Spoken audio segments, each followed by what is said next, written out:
Welcome. Today we're going to explore how to send a picture with text on Instagram using your PC. Follow these simple steps to share your moments with added captions. First, open your Instagram account on your PC by logging in. This will give you access to your feed, profile, and messaging options. Next, navigate to the chat where you want to send the picture with text. You can choose a direct message chat with a friend or a group conversation on Instagram. Now, within the chat window, look for the photo icon and click on it.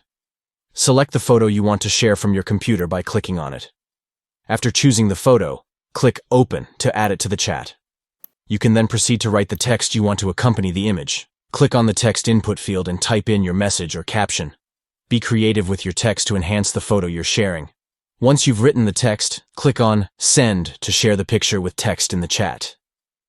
Your message and photo will be sent to the recipient.